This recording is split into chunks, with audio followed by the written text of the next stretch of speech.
Welcome everyone who's watching live and who may be watching later to DECA's Executive Mentor Roundtable. I'm Dalton Green, your Central Region Vice President. While we wish we could be in Nashville for this signature event and DECA ICDC, we are delighted that we are joined by 4 executives who are taking their time to share their stories with us today. They will share what it takes to be a successful business professional, key leadership traits, how to find a mentor, college and career advice for DECA members, and more. Let's begin by meeting our executive mentors who collectively represent the career pathways DECA serves. Let's begin with Mike Brown, President and CEO of M&M Productions USA and Chair of DECA's National Advisory Board. Thanks, Dalton. It's good to be here with you today. And I'll start out by just telling you a little bit. I'm the President and CEO of M&M Productions USA, and we're a full service live event production company.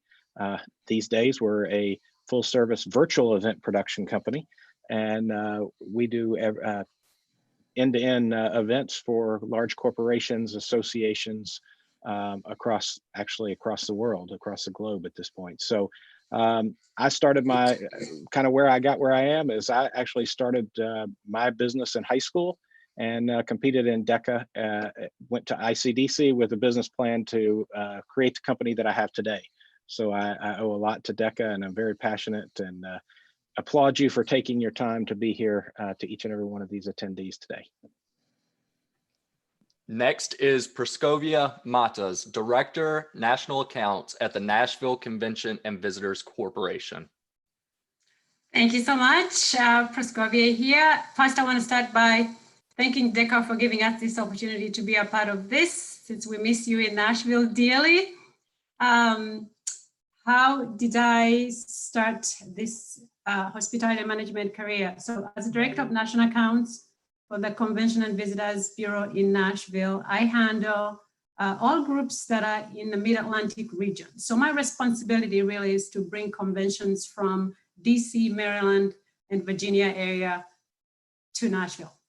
Groups like DECA to Nashville, and we need to do that every day of the year. So that's my responsibility. How did I get involved in this? I started out 1994, so I'm telling you my age right away, in the hotel industry, and started in Germany with a career in a 5-star hotel, and worked my way, stayed in the hotel industry for about 15 years, working for Marriott hotels as well as Hilton hotels. And 8 years ago, I ventured out into the Convention Bureau and been there ever since. I'm happy to be at Nashville Convention and Visitors Corporation. Thank you. Let's meet Erin Murphy, Managing Director and Senior Research Analysis Consumer at Piper Sandler & Co. Great. Hi, everybody. I'm Erin Murphy. I'm a Senior Research Analyst at Piper Sandler. And what we do at Piper Sandler, we're an investment bank. So I'm in the financial service industry. We've got a component that's investment banking as well as equity research. So as an analyst, we analyze companies by sector. So my sector is specific to consumers. So everything from apparel and footwear manufacturing. So it'd be brands that you know and love like Nike, Adidas, Under Armour, all the way to some of the beauty manufacturers like Estee Lauder or retailers like Ulta. My background personally is a little eclectic. I did not grow up in the United States. I moved here for college. I grew up in a country called Oman, so I lived in the capital called Muscat. When I moved to the States, I went to university in Michigan, and shortly thereafter, I started at Piper Jaffray. We're now Piper Sandler. And kind of moved my way along, kind of analyzing companies, getting to understand kind of the research process. But where DECA really comes in my career is actually when I was very early on at Piper Jaffray at the time of 2005. We had partnered with DECA to cast this broad teen survey. And so we work with kind of understanding consumer behavior, and we think it's really important to understand that Gen Z level. At the time, it was just the teenage population. Now it's the Gen Z. And so DECA has been a big part of my professional career. We've worked with DECA for me, at least the last 15 years. And you guys have been a huge help to really helping us broaden what I think is one of the best research products on Wall Street when we think about kind of Gen Z and consumer insights. So that's a little bit about me in my nutshell.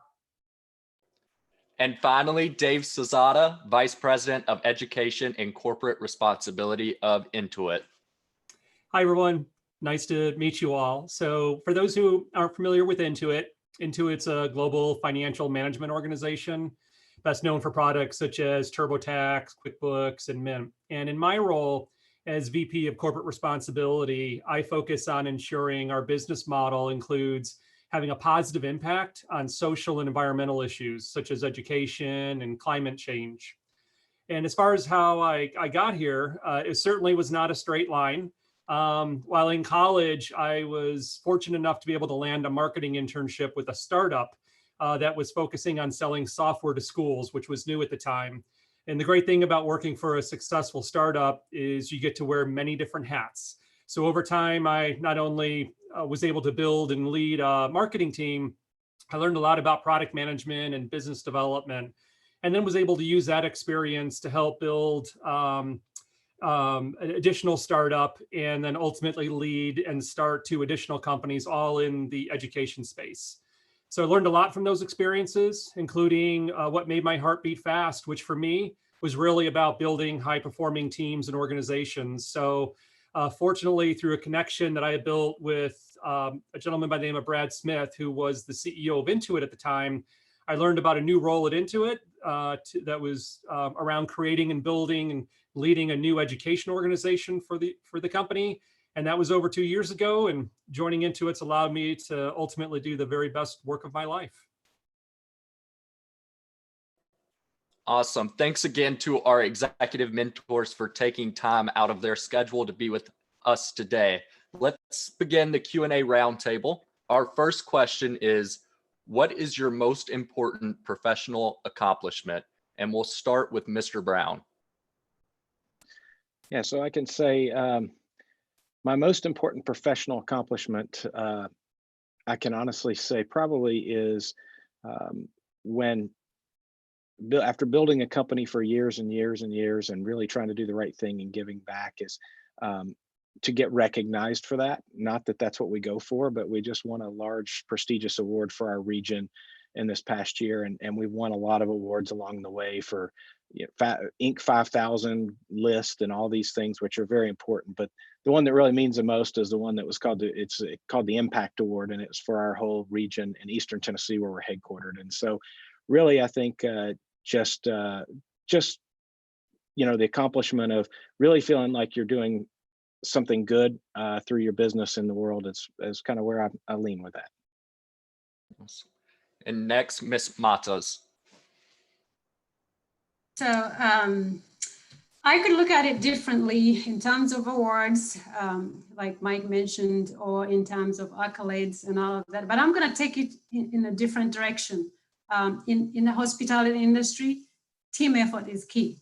All these mega events that we accomplish professionally are not done by one person. Putting on a DECA event in the city, it's hundreds of people. It takes hundreds of volunteers. What makes me so proud is being a part of these great events. Just a perfect example is one event we held, one of the events we held last year was the NFL draft. So the NFL draft has been going since 1936. Nashville hosted it in April last year for the first time. We had, for the NFL draft, 600,000 people attend this event. This event goes on, as you know, about 3-4 days. Being a part of that, going to the first meeting to host that event, bidding on that event, and then carrying it out successfully and see everybody happy and excited. That, I take it as one of my top professional accomplishments. Not to forget the other events that we do throughout the year, the CMA Fest, Country Music Association Fest. It's a 4-day event in June, every June in Nashville. Again, it's like 60,000 people, concerts every day for 4 days straight with different artists, different stages. the Music City Midnight show that we do, which is a New Year's Eve event. It's actually on television. Last year we had 200,000 people, and that event is put on by the Nashville Convention and Visitors Corporation. We all get together, the team, and the moment you wake up and get that event started, from when it's done and you get to your car, you throw your jacket into your trunk and you drive home. It just feels so good to accomplish such events, and giving credit to the team. So yeah, for me, it's as a team, the professional events the events that we put on throughout the year, it's one of my top a good feel moment accomplishments. Thank you. Then, Miss Murphy, what is your most important professional accomplishment? So I'm going to take this answer in a couple of different parts. I'd say from a personal perspective, I actually left Piper Jaffray and then came back about 2 years later. So I came back in 2011. And kind of right off the gate, I was kind of thrown into the deep end. I got promoted fairly early. I felt very unprepared and I thought, oh, I can't do this. But I think shortly thereafter, about 2 years later, I was recognized from institutional investor as up and coming star for kind of Wall Street analyst. So that was something that I wasn't expecting. I definitely didn't feel ready at the time. And so that would just be a personal one early on in kind of the recent career ramp. I'd say more importantly, though, something that I've been thinking about more recently is, we work as analysts, very lean teams. So typically I work on a 2 or 3 person team. So I have 1 or 2 people under me that, we really collectively work. And, recently, about a year ago, it was kind of bittersweet, but one of my kind of top associates, he left, he went to the buy side, so the investor side. He's managing money now. He's doing excellent. But to me, it was really great to see someone who's worked alongside me, developed incredibly well, and kind of go on to the next phase of his career. So I would say that would be something, just more from a team, but also something that, feels good when you see people out there that, are successful and just kind of going to the next level. So I would just say those 2 things. Now, Mr. Zasada, what is your most important professional accomplishment? Well, thanks. And I'm actually going to build off of the second part of Aaron's response, because for me, the most important accomplishment isn't necessarily any of the products that I've been involved in helping create or projects that may have generated a lot of revenue. It's really been the growth and success of those that I've had, the privilege of leading and hopefully having a positive impact on. There's been a number that I've worked with that have gone on to make their own dent in the universe and in turn help others by either starting and running their own businesses or having high impact roles in other organizations. And really, for me, that's what makes me ultimately really proud. Thank you all. Our next question is, what do you think makes a good leader or boss? And we'll start with Mr. Brown again. So this is a question I hear a lot, and this is actually one of my favorite questions, because I think as you're getting into the workforce and you're looking at how to develop yourself as a good leader and a boss, I think number one is the most important thing is to be a good team player and be a good teammate. That is the most important thing, because if you don't understand team dynamics, what it takes to work together as a team, you can't lead a team. And so I will say, one of the mentors I had many years ago, he was interviewed for a magazine, and they asked him, why do you think you're a good boss? What made you a good CEO? And he said, because I had lousy managers in my previous jobs, so I learned what not to do. And so I think that's really true. You're gonna encounter good leaders, poor leaders, and playing your part on the team, observing the team, understanding how to work together as a team, but then also looking at those leaders and saying, what are the good traits? What are the poor traits? What works, what doesn't? And really making your own style and developing your own style. That's what's going to make you a good leader and make you successful going up through the ranks in corporate America. Miss Matas.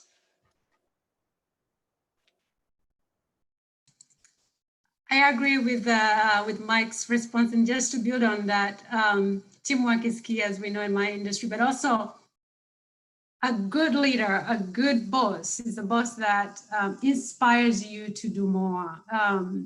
I've been so blessed with all these organizations I've worked for, the leadership we have in Nashville, and our president CEO, Butch Spiridon, makes you go to work and you get that task done while you really want to do it. It doesn't feel like a job. So a leader that inspires me, a leader that inspires you to give everything you've got to accomplish that task.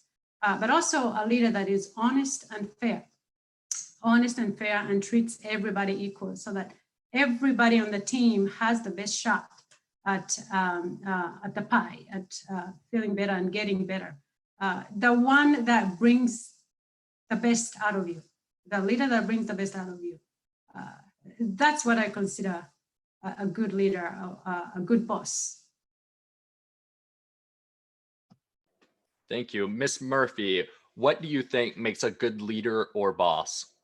Yeah, so I feel like throughout my career, this is a work in progress. You know, I maybe like Mike as well. I learned from different people, different styles. I've had, personally, I've had bosses that, you know, I respond much better to than others. And, but I think as I'm kind of sitting in, I would say in the middle of my career right now, you know, it's good communication, but good communication means that you're listening to. So listening to the concerns that may be coming up, maybe when you were at that phase in your career, that wasn't a concern for you, but everybody is different. Everybody learns differently. So I think part of the communication is the listening piece. And then interestingly enough, I just went through a leadership course for work a couple of months ago when we could still travel. So this was, you know, back in February. But the one thing that I took away from that was pausing, because I think in times of stress, and you know, everybody has stress in their jobs and have to make decisions very quickly, and you kind of go boom, boom, boom, decision making, you know, crisis management. But just the beauty of pausing is something I'm trying to, I'm not saying I'm perfect by any means, but just trying to kind of capture, bring into, you know, kind of leadership going forward. Mr. Zasada. Well, I believe that your title makes you a boss, but your team actually is what makes you a leader. So probably the best person to ask this question would have been my team. But what I would hope that they would ultimately say are three things that might come to mind. And number one would be having strong empathy and being able, you know, demonstrating that I care as much about them as a person as I do about them as a colleague. And number two would be kind of focus on being a multiplier. And the way I think about being a multiplier, it's kind of my role to ultimately bring out the best in those around me. And number three would really be a commitment to the development of the team itself. So, you know, from my perspective, God already made them great. So a good leader creates opportunities and an environment to make their greatness shine. And so I try to practice each one of those three different areas. And I think is key to being a good leader. Awesome. Thank you all. Our next question may be one of my favorites. How do you continuously learn and educate yourself, Mr. Brown? So I think we all probably have the industry educational pieces, and right now there are lots of webinars out there for everybody to watch and try and educate yourself. But I think I will say the way that I learn the most and really educate is just sit back and listen. And I sit back and listen to my employees and to my clients, and you know, just sit and listen, because you'll be amazed how much you can learn, and then ask questions, follow up with questions to further your understanding there. But really that is, you know, given all the other stuff I can, you know, you can go through all these classes and things like that, and professional development and all, but really the number one way that I learn is listening and asking questions. Ms. Matas. Yes, I absolutely agree with that. The other way we've all gotten that first email when you get your job. Congratulations, you've been hired. But that's the beginning. Keep in mind, that's the beginning of your learning. What helped you to get there is not enough to get through your profession. So you need to continuously improve yourself. The way I do my continuous education, my improvement is through associations. So our industries have all kinds of organizations you can belong to. And as an individual, if you're new in the industry, you may not be a member of an association, but your organization might be a member of industry organizations. So be sure to ask your employers, your mentors, which associations do we belong to? Can I access those websites and extract some information to stay up to date with the industry? In my hospitality industry, we have both local and international associations, like International Association of Exhibitions and Events. You have the American Society of Association Executives. All these associations, if you're able to, belong. There's so much resources out there that you can access for free. And most of the time, your organization is a member, so you have access to that free information. Try to dig into that, tap into that, use it. Yes, you work 8 to 5, but in your free time, in your at leisure, just grab an article, read it. If you happen to have the opportunity of attending these conventions, take advantage of the breakout sessions. Go in there and get your education juice, get your, stay up to date with what's going on everywhere.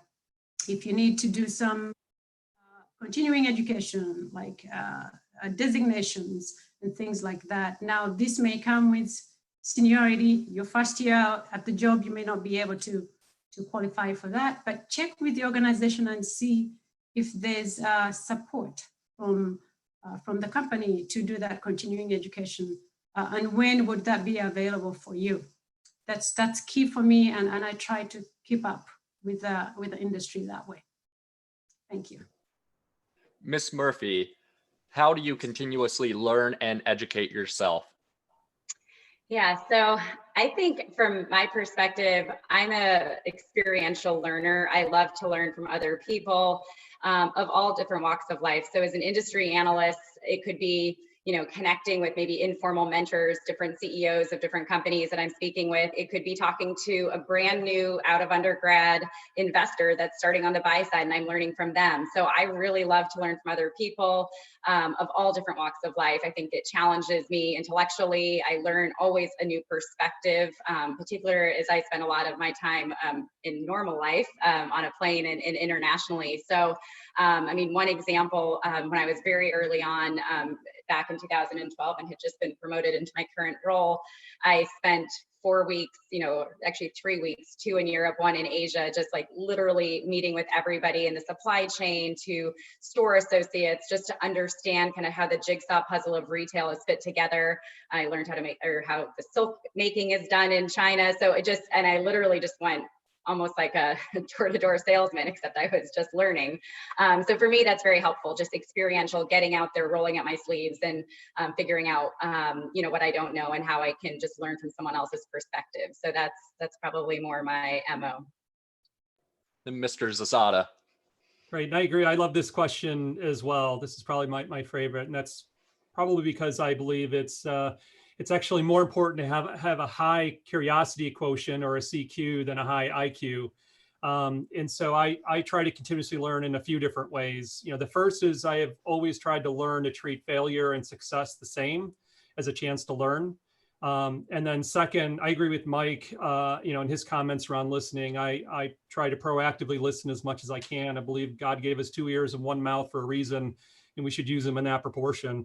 You know, I try to meet with leaders in other organizations as much as I can to learn from their experiences and experiments. And I've really never been afraid of reaching out at all levels in an organization, regardless of where I was in my career. And I think that that's really given me some good insights. And then really the third, you know, kind of builds off of Aaron's comment. I'm also an experiential learner. So I do, you know, I think learning by not being afraid to fail and to take on new roles and responsibility when you're given the opportunity, you know, even when you have no experience or feel like you might be in over your head, is the best opportunity to ultimately to learn.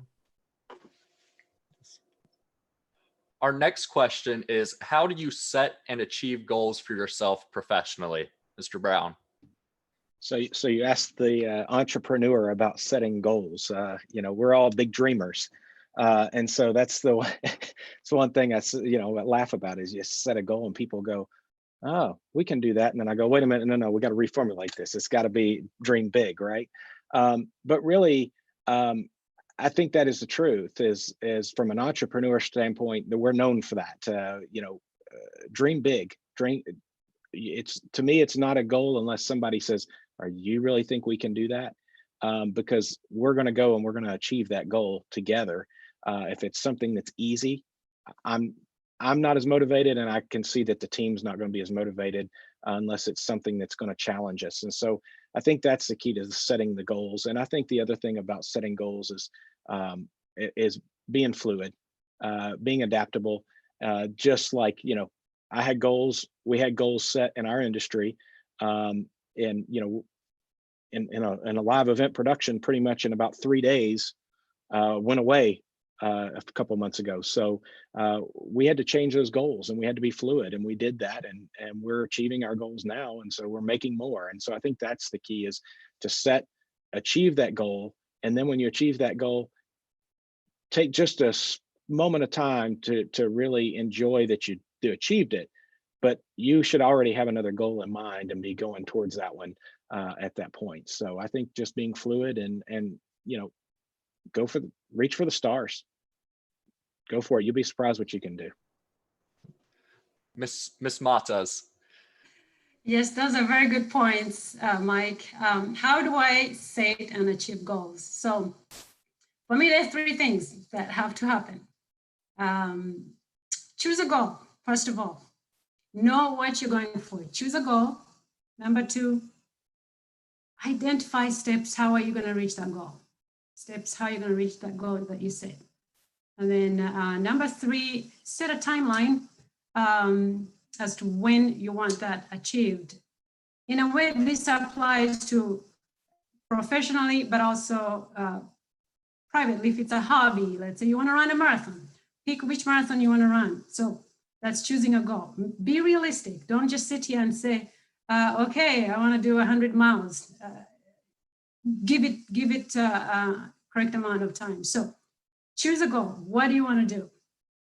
And make sure that goal you choose is something that is going to improve you.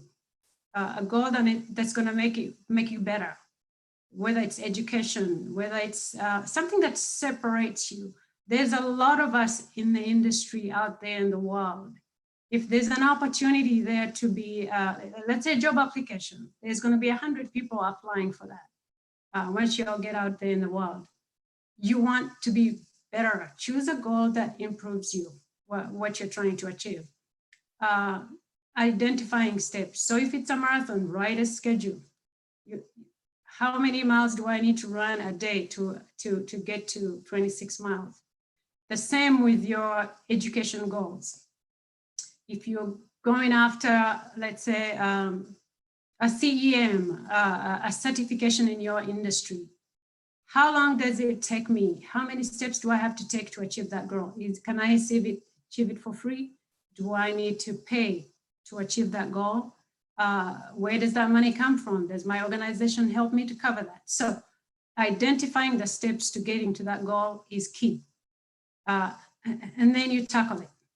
And then the 3rd step I want to explain on is setting or making a timeline. So you can't just sit here and say, sometime in the future, I want to run a marathon, or sometime in the future, I want to get a degree. Try to choose a time, say May 15, 2022. I want to learn to speak Spanish, and that's by that time. So that once you set that timeline, June 14 this year, I want to achieve 1% of my goal for this fiscal year. Then work backwards and start today. So the most important part of that timeline is you actually doing it. Don't set the goal and do those 3 steps and put it in the drawer. No, you have to get started on it today. Work backwards and start today. Even if you do so little today to achieve that goal by the timeline you set, do something every single day and gradually get to it. You can't wake up today and run a marathon 26 miles. You have to gradually each week do a number of miles. So that's how I try to follow that. Am I perfect? Do I always do it? Probably not always, but you know, situations happen and you find yourself going to plan B, but I try to use those three to guide myself. Choose a goal, identify steps, make a timeline. Thank you. How do you set and achieve goals for yourself professionally, Ms. Murphy? So it's a good question and kind of a tough one for me because I feel like my answer has evolved with time. I think initially, kind of right out of undergrad, I mean, my goal was to make it to the end of the, you know, fiscal year, just like see another day of sunshine, because it was working around the clock. So it was really hard to even think beyond just like, I'm doing my job, I, you know, kind of head in the work. I think now I've tried to think about kind of broader chunks, like 5 years, I'd like to be someplace, or I'd like to have achieved something within the organization, or, and it could, for me right now, it's a little bit more, I think, Praskovia, what you were referencing earlier, like getting involved with different organizations. I feel like I'm not as involved in kind of, whether it's, you know, nonprofit boards or other things I could be involved. So trying to kind of balance, it's not just, you know, the bottom line for the company I'm working for today, but kind of trying to have a little bit more of a balanced approach. But generally right now I'm trying to think a little bit broader, kind of 5-year increments, and then kind of back into what the next year could be like. Specifically on a day-to-day basis, I like lists. I love lists. I used to tell my mother, she would give me lists when I was a kid and say, these are your things to do, your chores, and the lists are the worst. Big fan of the list now, so I'm coming back with them. I think, you know, every day I'll try to write, if there's 3 or 4 things just to get done, you know, things come on, cross them off. It feels great to cross things off. If they need to roll over to the next day, they do, but I try to keep those lists short. So it's really the top priorities as I come into a day, what needs to be done. It's a little bit more just on the execution side, but you know, my day-to-day could be very different. The market opens one way, it closes a completely different way, and a lot can happen in a day. So it helps kind of level set, or at least have a perspective into each day before kind of the noise just starts to brew. So hopefully that's helpful, but yeah, it's a tough question because I think it evolves. Then Mr. Zazada. Yeah, in this one, I would really agree with Aaron that the process of goal setting for me has really evolved throughout my career, and kind of where I'm at now. You know, the way I kind of look at it is there's 3 resources that as a leader that you typically have at your disposal, and that's time, money, and people. And the only one you can't get more of is time. So I try to be very intentional about how I spend my time. And so what I've kind of learned that works for me is, first I'll set bold, borderline unachievable, is what I mean by bold, multi-year outcome goals. And some would call that a vision. But then vision without execution is just hallucination. So I try to then stay really focused and set a few executional, quarterly, and annual input goals. And each of those goals need to really have very clear definition of success, so I know whether or not I achieved them or not. So that's the approach that I use now. It's a combination of setting the big bold goals and then having more tactical executional goals that I know I can easily measure. Thank you. Our next question, who was or is your mentor, and what qualities or traits make them a good mentor? Mr. Brown. Well, first off, I want to tell Dave, I'm going to steal your quote there about vision without action is hallucination. That's great. And that's very accurate and true. So talking about a mentor, I have lots of mentors, and I'm a firm believer in as I talk with entrepreneurs and try and mentor myself, I think that's important to give back. Is, you know, the first thing I talk about is the multiple mentors that I've had along the way, and I still have. And I think, you know, what you're looking for in mentors are people, first of all, that you aspire to be. That's a number one, that have the traits that are where you want to go and where you want to be. I think it's also that you've got what makes a good mentor somebody. It's communication. It's somebody that you can sit down, you can pick up the phone, and you can talk to and say, hey, what do you think about this? And it's a very good two-way communication. That's important for mentors. And I'll add to this question a little bit. You know, from my standpoint as a CEO, I'm looking at a lot of, I've got some mentors that are CEOs. I've got some that are actually much lower down the management chain, but I think they're great mentors for me because then I can understand, especially, I look at, kind of the millennial generation. You hear a lot of people, I hear a lot of CEOs go, oh my gosh, they're a millennial, but the fact of the matter is they're in our workforce, and we've got to understand how to work with that generation and how they work and what they want and what they want as reward and what they're looking for. And so, I've got a mentor that is a millennial, that is much younger than me. I'm not that old, but that I can really understand.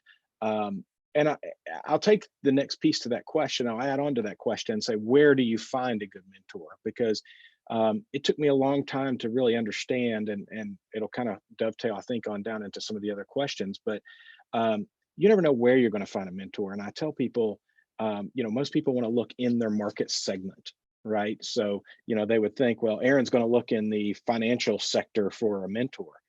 And yeah, it's good to have a mentor there, but really to look outside of that market segment, because it's going to open your eyes up to a lot of other possibilities and a lot of things, but also understanding that there's mentors in your community that may not have anything to do with business, that can be personal mentors as well. And I think that's very key and important as you grow as a professional, is that you also need to have those professional mentors. And a lot of people, it's their parents, and I get that and I understand that. My parents are very, very much mentors to me, but there's also other people that I look at from the personal standpoint to mentor me. So I think you look around, you find mentors that are people you aspire to be or have traits that you would like to learn, and that's who you use. And I think you'll find with a good two-way communication, you'll learn a whole lot. Awesome. Thank you for that, Mr. Brown. Next is Ms. Matas. Who was or is your mentor, and what qualities or traits make them a good mentor?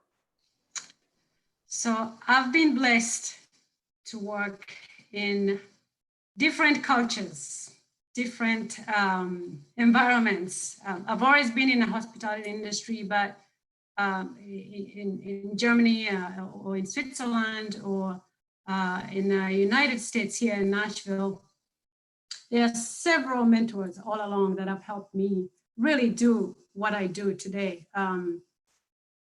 I had to think about this. Who do I choose? And I chose to go with my mother. So growing up, my mother did not have the education I have. She did not have further education like all of us kids, but a mentor is a person who wants to, who makes you a better person, who is going to help you be a better person. So my mother did not have the further education, but she made sure I got the education she didn't have. I'm talking middle school, and here we are all with college degrees, all the kids. So she made sure that we understand that education is key. And without that, honestly, I wouldn't have been able to learn the languages I learned that helped me work in the industry I work. Also, the other part that she told me is work ethic. She didn't have much to work with, honestly. My father died when I was 6 years old.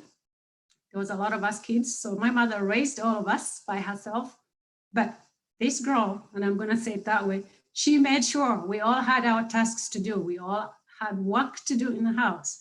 Again, you had to go to school, but there was work we needed to do before you go to school. So think about it. You were a child, school is 8 o'clock, but you had to sweep, to clean the house, to do the dishes, to pick up the laundry. Like we all had tasks to do. I mean, like, why do we have to do all of this? But today I look back at that, it's not just the 8 to 5. It's what you do before, what you do during those 8 to 5, but also what you do after when you get home. So that work ethic of I could do more, the responsibility, and this is my responsibility to get this this part done, not to leave it to other people. I've always had a place where it's my responsibility to get this done. Yes, we are a team and we'll all get together, but my input there is key to get all of us to where we need to be to get this task accomplished. So yeah, 47 years later, I'm still here pursuing education as I learned from her doing further education. So yeah, so she was my biggest mentor through life. I often go back to what would she do, obviously with other professional mentors, with parents, raising children. Sometimes it's the other parents. What would so-and-so do? But a lot of times I go back to my mother. What would she have done? Because she was in these situations that you can't solve with ABC. So yeah, so she's my mentor, and the traits are work ethic, education. Those are that make her special. Thank you, Ms. Matas. That's very inspiring. We'll move on now to Ms. Murphy. Who was or is your mentor, and what qualities or traits make them a good mentor? Yeah, well, it's a tough act to follow. I love listening to you, Ms. Matthews. But so a couple of things. I don't have a formal mentor right now. I would say there's one person that stands out. He was the guy I worked for back between 2011 to 2013, who was an incredible mentor. He was my boss at the time. To me, really taught me, I guess, not to have as much self-doubt. He kind of threw me in the deep end as I got promoted, and I was like, I am not ready for this. And just, I think, taught me to just like do what I know how to do it. And it's going to be challenging, but you'll create your own path. So I think some of the traits about him were very calm. I mean, this job can be incredibly stressful. And what's interesting, I had worked with another woman for 5 years previous to that. And at the time, if you had asked me, I would say she was not a good mentor. Now, in hindsight, I think she was, because she really did teach me a lot of foundational, very simple elements. She may not have been the best leader, may not have been the best comportment, so I think as I kind of graduated and started working with this gentleman, he was, I think, just the comportment and how he managed under high levels of stress, always was very calm. I think that was really influential. In terms of like today, I'm a networker, I'm an experiential learner. I've kind of talked about that a little bit. And so I would say I have a lot of people that I keep up with. Some are CEOs of companies that I cover. Some are, people I've met on trips to China or in Europe. And I love to keep in touch with people, kind of understand they're all running businesses or doing different things within the business world, and just kind of learning from them. So yeah, it's kind of an informal kind of plethora of a network, but I like to learn from a number of different types of people. Then Mr. Zasada. Yeah, so first, I would just like to highly encourage all the students who are listening and watching to consider finding a mentor sooner rather than later. I really wish that I would have done that earlier in my career.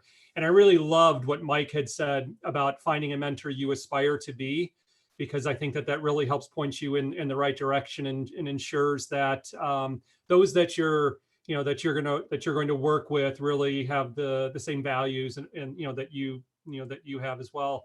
For me, the person is Brad Smith, who I mentioned earlier. Brad's now the executive chairman at Intuit, but I would describe him much more as a coach than a mentor. And for me, there's a little bit of a difference there.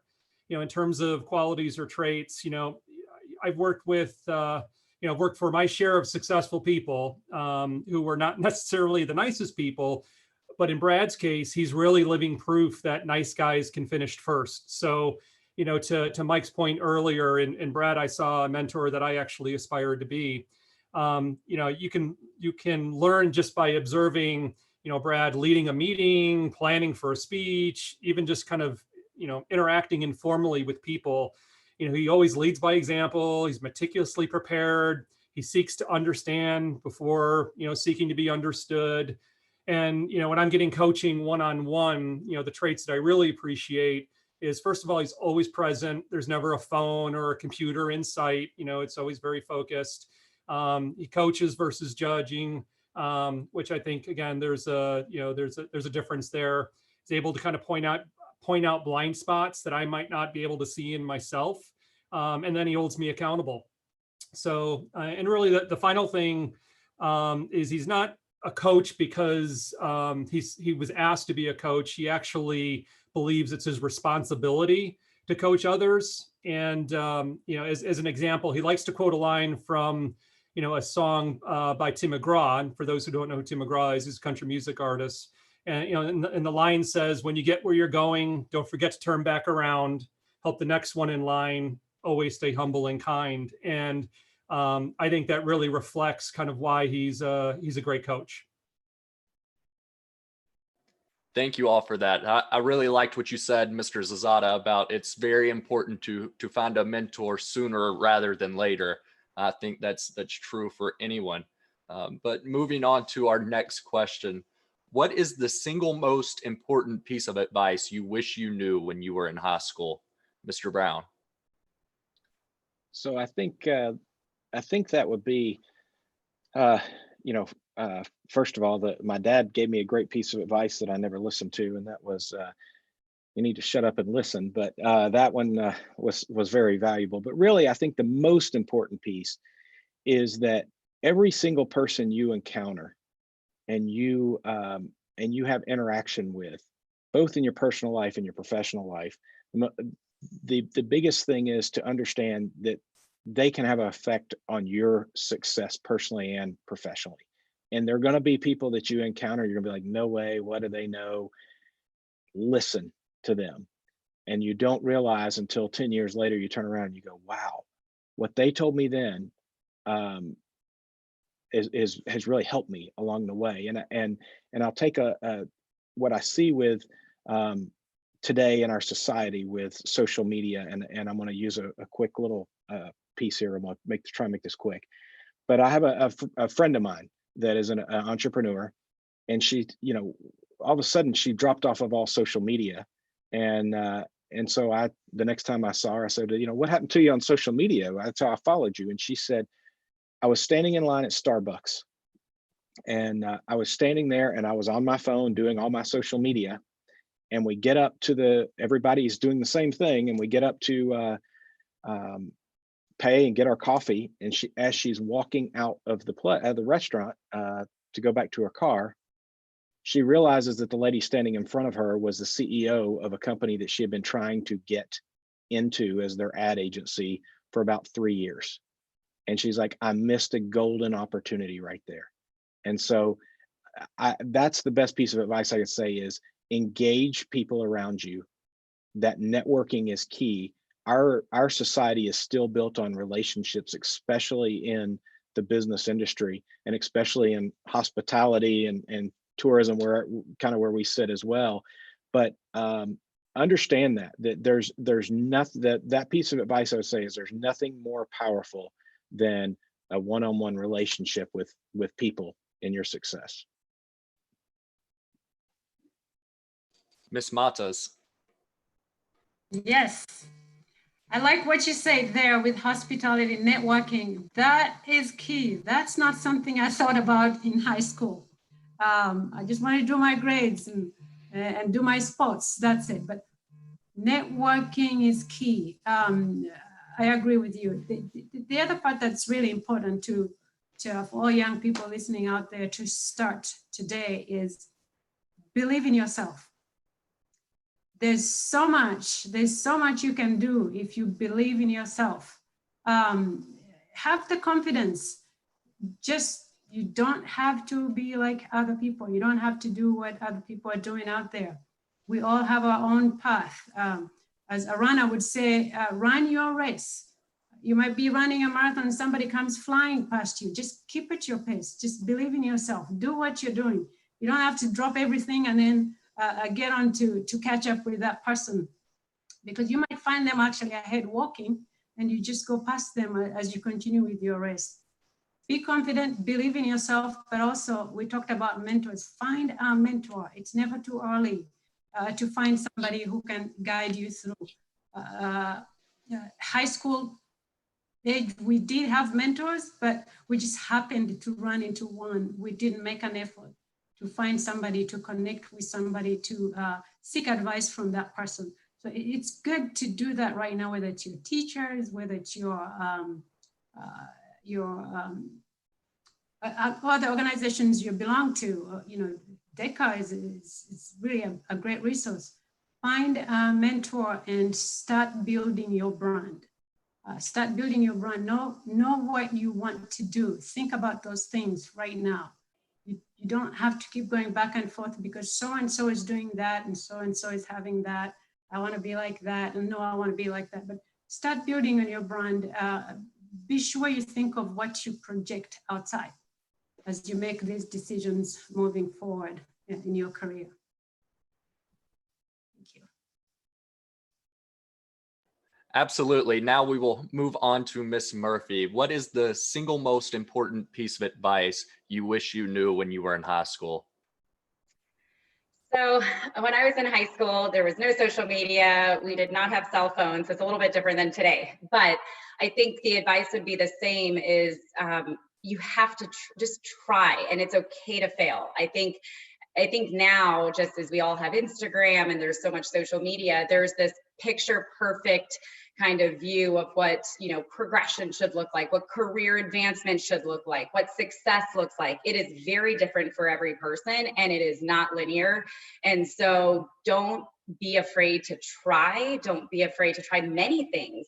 See what you like, see what you don't like. You don't have to be married to the first job that you do. That doesn't have to be your career.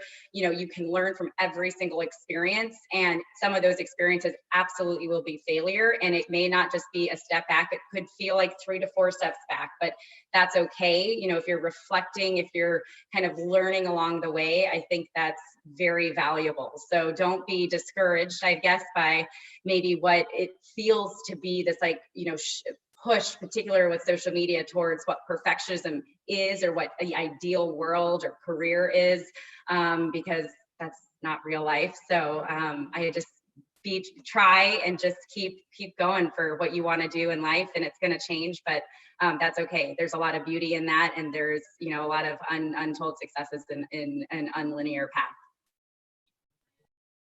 Awesome. Mr. Zazada, what is the single most important piece of advice you wish you knew when you were in high school?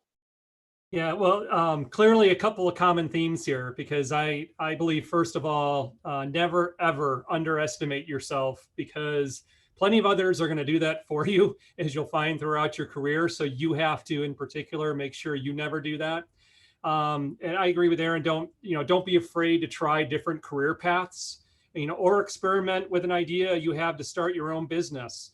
Just take the risk. And if you do that and are able to treat failure and success the same as a chance to learn, you know, I personally believe you're going to be less likely to have regrets when you get older, and more likely to spend your days doing something you love that makes your heart beat fast.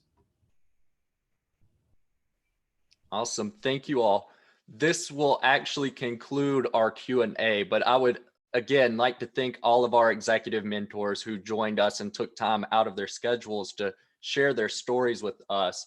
Again, Mr. Mike Brown with M&M Productions USA, Miss Praskovia Matas with Nashville Convention and Visitors Corporation, Miss Erin Murphy with Piper Sandler & Co., and Mr. David Zazada with Intuit. Thank you for being advocates and a friend of DECA. Your support is greatly appreciated. And again, thank you to everyone who tuned in to listen to what they had to share. Again, thank you all, and this will conclude our session.